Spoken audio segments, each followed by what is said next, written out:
Not that long ago I talked about the case of Watch Dogs and why it failed. I was thinking about looking at why the second game failed as well, but after looking into it, the main reason is due to what happened with the first game. After what happened with Watch Dogs, the IP was no longer trusted by the gaming community, and after what happened in No Man's Skies only a few months beforehand, Watch Dogs 2 would see a troubling launch, mostly due to the watch and see effect. But today we're going to be looking at this game without adding in the first game into this outlook and really see how Watch Dogs 2 was an unsung sequel.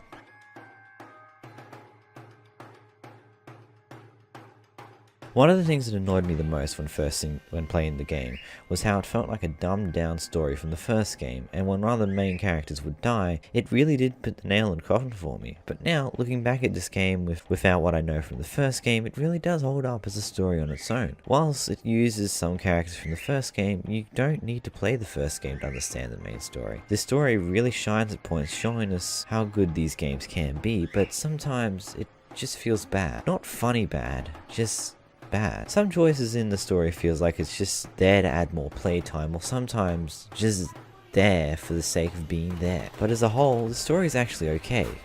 Could be better, but then again it could be worse. The first game did do better with storytelling, but again, Watch Dogs 1's story wasn't perfect either.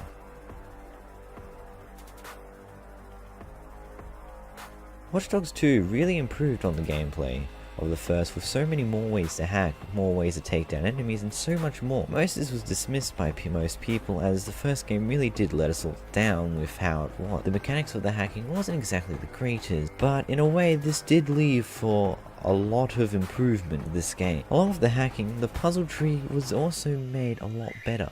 Instead of being put onto another separate screen to quickly hack through while everything outside was slowed down just a little, the puzzle itself actually shows up in the world, on the floor, on the walls, everywhere, and you would actually have to move around the map to put all the pieces in place to be able to finish off the puzzle. Another awesome thing added was the drones, which really led for more puzzles to be solved as well by the player. Different mechanics to be able to be used, with the cars itself being able to do their own types of hack that yourself couldn't, while the car had its own limitations to the fact that it couldn't do mainline hacking, like hacking into the mainframe or something, but you could easily break into the building without having to use yourself, with vents being always accessible in most buildings.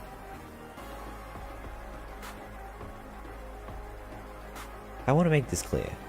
I say not as hard because Watch Dogs 2 allows you to play a lot of the missions and get used to the mechanics of this game and what you can do with the hacking before they throw you into the deep end of the game and make it extremely difficult for you. But in Watch Dogs 1, they just throw you into it. Within the first three missions, you're already having a hard time, and just to get through some of these missions is just a struggle for a new player. And most of the time, you'll just end up failing over and over again due to some silly thing, or just because you got unlucky. Overall, Watch Dogs 2 does seem easier after playing Watch Dogs, but then after leaving both games for a while, I still find Watch Dogs to be harder than the second game. Again, this point is all up to you whether you want it harder or not, but Watch Dogs 2 is easier in a way than Watch Dogs.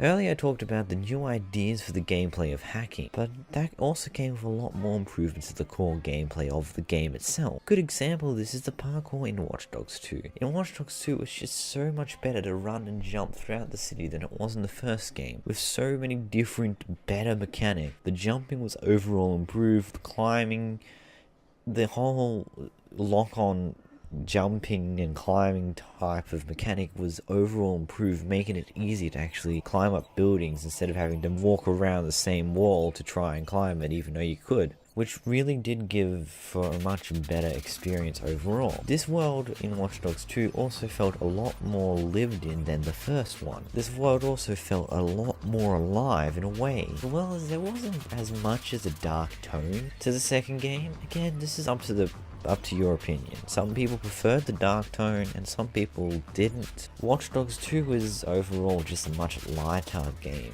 Even the UI was a lot better, more enjoyable, and with the entirely new rebuilt driving engine of this game, it made driving around in this game just a lot better, a lot more improved, a lot more fun. It wasn't as painstaking to actually drive. It was a lot easier to control while still being realistic.